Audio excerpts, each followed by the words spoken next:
ሰላም እንዴት አላችሁ የተወደዳችሁ የከፍቲው አድማጭ ተመልካቾቻችን እንዴት አላችሁ እግዚአብሔር ይመስገን እኔ በጣም ደህና ነኝ በዛሬው ፕሮግራሜ የምነግራችሁ የአከራይ ተከራይን ጉዳይ ይሆናል ሰሞኑን የአዲስ አበባ ከተማ አስተዳደር የቤት ኪራይ ተመንን በተመለከተ ይፋ አድርጓል ይሄንን ፕሮግራም ከዚህ በፊት ነግሬያችሁ ነበር የኪራይ ጭማሪም 11.5% መሆኑን ገልጿል ከዚህ ውጭ የሚደረጉ ምንም አይነት ጭማሪዎችም ሆኑ እንደዚሁም ከዚህ በፊት ተደርገው የነበሩ ውሎች በህግ ፊት ተቀባይነት የላቸውም የሚል መመሪያና ደንብ አውጥቶ ይሄንን ተግባራዊ አድርጓል ይሄንን በተመለከተ ታዲያ በርካታ የከፍ ተመልካቾች በስልክ መስመራችን በ0953988821 ላይ እየደወሉ ተጨማሪ ማብራሪያ የፈለጉባቸው ጉዳዮች ነበሩ ለእያንዳንዱ ማብራሪያ ለመስጠት ሞክሬያለሁ ነገር ግን ስልኮች እስካሁን ስላላባሩ ተጨማሪ ማብራሪያ የሚፈልጉና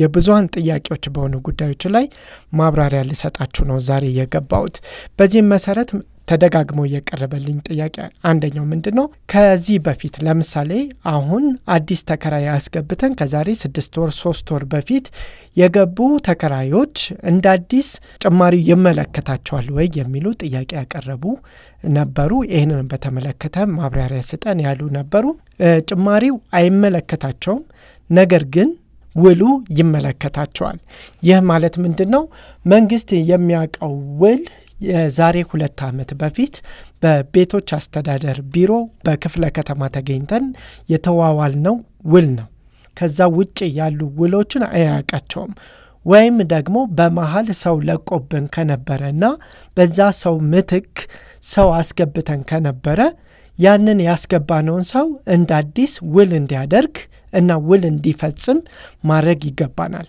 ከዚህ ውጪ ግን ከዚህ በፊት ለምሳሌ 10 ሺህ ብር ወይም 20 ሺህ ብር አከራይታችሁት የነበረውን ቤት ልክ ያ ሰው ለቆባቸው አዲስ ተከራይ ስታስገቡ 30 ሺህ ብር አርጋችሁ አከራይታችሁት ከነበረ ኪራይ ውል ስታድሱ አሁን በ30 ሺህ ብር ማድረግ አትችሉም ቀድሞውኑ በነበረው ዋጋ ላይ የ11.5% ጭማሪ ብቻ አድርጋችሁ ነው ውል መዋዋል ወይም መፈራረም የምትችሉት ስለዚህ እዚህ ጋር ክብሯን የከፍ ተመልካች ቤተሰቦቼ ግልጽ እንዲሆንላችሁ የምፈልገው ሁለት ነገር አለ አንደኛ የቤት ኪራይ ዋጋ ጭማሪ መጀመሪያ ውል ሲዋዋሉ ከነበረው ዋጋ ላይ 11.5% ጭማሪ በማድረግ ብቻ ነው ዳግም ውል ማደስ የምትችሉት ከዛ ውጪ ጭማሪ አድርጋችሁ ብትመጡ ውሉ ተቀባይነት አይኖረውም አዋያዮቹም አይቀበሏቸውም ስለዚህ ቀድሞ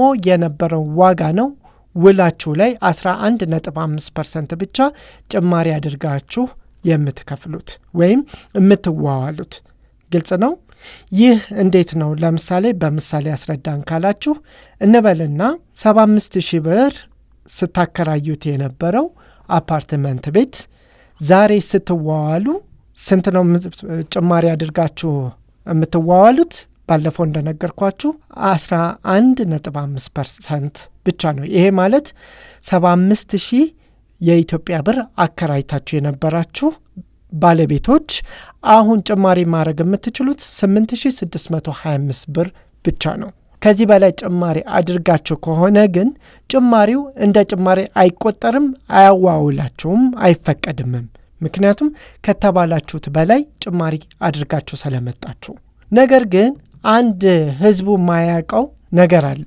ለምሳሌ በአዋጁ መሰረት አንድ ሰው መጨመር የሚችለው ቀድሞ ከነበረው ዋጋ ላይ 11 ነጥብ ወይም በከተማ አስተዳደሮቹ ወቅታዊ የቤት ኪራይ ዋጋ ትመና መሰረት ይሄን ያህል ጨምሩ ብለው ሲፈቅዱ ብቻ ነው ከዛ ውጪ አይቻልም የተባለውን ነገር ብዙዎቹ ይተውትና በራሳቸው ዋጋ አውጥተው ያከራያሉ ከዛ ሲያከራዩ ለመንግስት የሚዋዋሉት የድሮን ነው ከዛ ለራሳቸው የሚዋዋሉት ግን የጀርባ ውሎች ወይም የመንደር ውል ወይም ሌላ መንግስት የማያውቃቸው ውሎች ያደርጉና አንዳንዶቹም በቃል ስምምነት ብቻ ተነስተው ተከራዮችን ያስገባሉ ከዛ በኋላ ግን ውላቸው ላይ የነበረውን ዋጋ ያስቀምጣሉ እንዲህ አይነት አካሄዶች አሁን በስፋት ከተማ ውስጥ እየተከናወኑ እንደሆነ መረጃው አለኝ ያው ኦብቪየስሊ ይታወቃል እንደዚህ አይነት ነገር ሊኖር እንደሚችል ግን ህጉ አይፈቅድም መንግስትም አይፈቅድም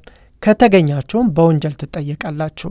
እስከ 3 ወር የቤት ኪራይ ዋጋ ድረስ የሚደርስ ቅጣትም ሊያስቀጣችሁ ይችላልና እዚህ ላይ ከህግ ውጭ ያሉትን አሰራሮች ባትከተሉ መልካም ነው የሚል ምክር ሐሳብ አለኝ። ሁለተኛው የምነግራችሁ ነገር ደግሞ ቀደም ሲል ያነሳኋቸው አይነት ውሎችን የሚያዋውሉ አሉ። የመንደር ውል፣ እንደዚሁም ደግሞ የደላሎች ውል፣ እንዲሁ የማይታወቁ ሌሎች ውሎች አዋውለው ተከራይን የሚያስገቡ አሉ። እንዲህ አይነት አካሄድ በህግ ፊት ተቀባይነት የለውም። ብትከሱም አታሸንፉም፣ ብትከሰሱም አትረቱም። ስለዚህ በዚህ ሁኔታ ውስጥ ነው የምትገቡትና የማይሆን ነገር ውስጥ ከመግባት አስቀድማችሁ ይህንን ነገር ማጣራትና ማስተካከል ይገባቸዋል። የመጨረሻው ደግሞ ከዚህ በፊት እንበልና በዚህ 2 ዓመት ውስጥ ተከራይ ከአንድም 2 ሰው ለቆባችሁ ሊሆን ይችላል ወይ አስለቀቃችሁ ሊሆን ይችላል። ያው ካስለቀቃችሁ በኋላ ሌላ ተከራይ ያስገብታችሁ ሊሆን ይችላል።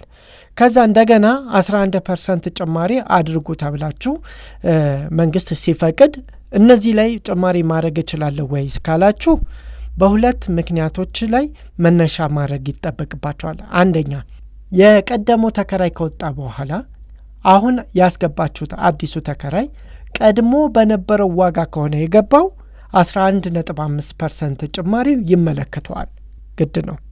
ምክንያቱም እንበልና 20 ሺህ ብር ያከራያችሁት ቤት ቀድሞ ነው ውል መሰረት 20 ሺህ ብር ተዋውላችሁ ከነበረ ያ የተዋዋላችሁት ሰው ለቆ እንደገና የገባው ሰው አሁንም በ20 ሺህ ብር አስቀጥላችሁት ከሆነ አሁን 11.5% ጭማሪ እዚህኛው አዲስ የገባው ሰው ላይ ይመለከተዋል። ለምሳሌ በ3 ወሩም ይሁን በ1 ወሩም ይሁን ይግባ ዋናው ቀድሞ የነበረው ዋጋ በመያዙ ምክንያት የቤት አከራዩ የ11.5% ጭማሪ መብቱን እዚህ ላይ መጠቀም ይችላል። ነገር ግን አስቀድማችሁ በራሳችሁ ጨምራችሁ 20 ሺህ ብር የነበረውን በራሳችሁ የገበያ ዋጋውን አድርጋችሁ አከራይታችሁ አሁን መንግስት ደግሞ 11.5 ጨምሩ ሲል እንደገና ደግሞ በዚሁ ላይ 11.5% ሊጨምር ብሎ መነሳት ግን ምንም ሞራል የለውም። ምንም የህግ መሰረት የለውም። ለምን ካላችሁ አንደኛ ያስገባችሁት ከዋጋው በላይ አድርጋችሁ ነው ያስገባችሁት። ስለዚህ ቀድሞውኑ ጨምራችሁ ነው ያስገባችሁት። ስለዚህ ለመጨመር የሚያስገድዳችሁ ምንም ነገር የለም። ሁለተኛ ነገር በህግ ፊትም ብትሄዱ አስቀድማችሁ ህግ ጥሳችሁ የተገኛችሁት ራሳችሁ ናችሁ። ስለዚህ ቀድሞ ተጠያቂ የምትሆኑት ራሳችሁ ናችሁ። ሶስተኛ ነገር ደግሞ አዲስ ያስገባችሁት ተከራይ ይህንን የመክፈል ግዴታ የለበትም። ምክንያቱም ከተቀመጠው ጣራ በላይ አስቀድሞ እየከፈለ ስለሆነ ማለት ነው። በእርግጥ እናንተ ስንት ትዋዋሉ ስንት ላያቅ ይችላል። ሆኖም ግን በዛ በቤቶች አስተዳደር ክፍለ ከተማ ሄዳችሁ ስትዋዋሉ ግን የድሮን ዋጋ ጠቅሳችሁ ስለምትዋዋሉ ያኔ ያቅባችኋል። ስለዚህ ከውላችሁ በላይ እየከፈለ እንደሆነ ስለሚያውቅ ክፈል ብትሉት ላይከፍል ይችላል። አልከፍልምም ቢል ያን ያክል ግዴታ አይኖርበትም። ግልጽ ነው አይደለ? ስለዚህ ይህንን ታሳቢ አድርጋችሁ የማይመለከታችሁን አትጠይቁ፣ የሚመለከታችሁን ደግሞ መጨመር ትችላላችሁ። ለመሆኑ ይህንን ታኮ ታዳ ምን አይነት አስተያየቶች እየተሰጡ ነው የሚለውን መመልከት እንጀምር እስኪ። በጣም በርካታ አከራዮች አሁን ብስጭት ውስጥ ገብተዋል። እውነት ለመናገር የተደረገው ጭማሪ በጣም ትንሽ ነው፣ በጣም ትንሽ ነው። ምክንያቱም በኑሮ ላይ ያልጨመረ ነገር የለም። በተለይ በዚህ ኢራን አሜሪካ ጦርነት ምክንያት የነዳጅ መጥፋት ተከትሎ ሁሉ ነገር ከጨመረ በኋላ ያልጨመረ ነገር ብቸኛው የቤት ኪራይ ነበር። እሱም አከራዮች በግድ አስገድደው ተከራዮችን እንዲጨምሩ አድርገዋል። የማይካደው ነገር እሱ ነው። በግድ እንዲጨምሩ ሲያደርጉ የጨመሩ አሉ፣ አቅማተው ከመጨቃጨቅ ብለው ቤቱን ጥለው ይወጡ አሉ። እንደውቺ 2 ዓመት በቃ ደርሳ የራሱ ጉዳይ ከዛ በኋላ እወጣለሁ ብሎ ከአከራዩ ጋርም እየተጨቃጨቀ ያለ ተከራይም አለ። በለቅሶ አከራዩን ውጣልኝ እያሉ 2 ዓመት ሞልቶት እንኳን ያልወጣ ተከራይም አለ። እንዲህ ሁኔታ ውስጥ የከተተው ምንድነው ካላችሁኝ በባለፈው ፕሮግራሜ ላይ ነግሬያችኋለሁ።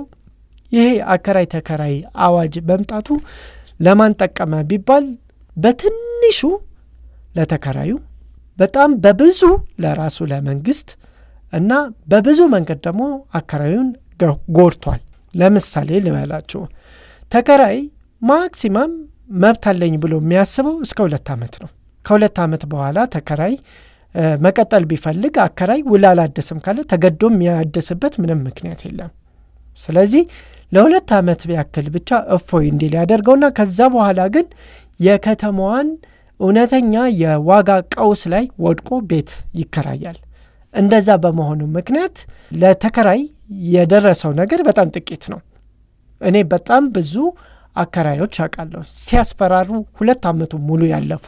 ለምሳሌ ቆይ እቺ 2 ዓመት ትለቅ፣ ቆይ ሰኔ ትድረስ፣ ቆይ ብቻ ቆይ ያሉ ፊታቸውን እያቀጨሙ የሚኖሩ በጣም ብዙ አከራዮችን አውቃለሁ።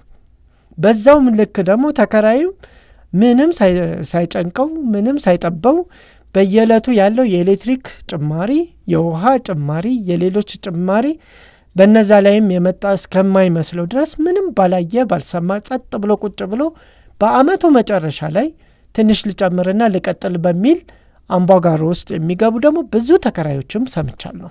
ብቻ ይህ ሁሉ አተካራ ውስጥ ምን አስገባን ካላችሁ አዋጁ ይመስለኛል በእኔ አመለካከት። ምክንያቱም መንግስት በቅን ልቦና ሲያየው በመሀል ገብቼ ስግብግብ የሆኑ አከራዮችን ሊያዝና በዚሁ መሰረት ደግሞ ተከራዮችን መብት ላስጠብቅ ብሎ የገባ እንደሆነ ይናገራል። ሆኖም ግን በዚህም አለበዛ ተከራዮችን ከከፍተኛ የቤት ኪራይ ጫና ሊያድናቸው አልቻለም። እንዴት ብትሉ ቀደም እንዳልኳችሁ ነው። ልክ የአመቱ መጨረሻ ላይ ውል አላደስም የቤት ኪራይ አታስገባ ብሎ የሚያስለቅሱ ብዙ አከራዮች መጥተዋል። ቀደም ብለውም ደግሞ ቤቱን ልኖርበት ነው ብሎም ያስወጡ በጣም ብዙ አከራዮች መጥተዋል። ይህ ሁሉ ትርምስ ምን አስፈጠረው ካላችሁ በፊት ሲኖርበት የነበረው የንግግርና ድርድር ሁኔታ አሁን በአዋጅ የታሰረ በመሆኑ ማንም ወደዚህ ነገር ውስጥ መግባት እየፈለገ አይደለም።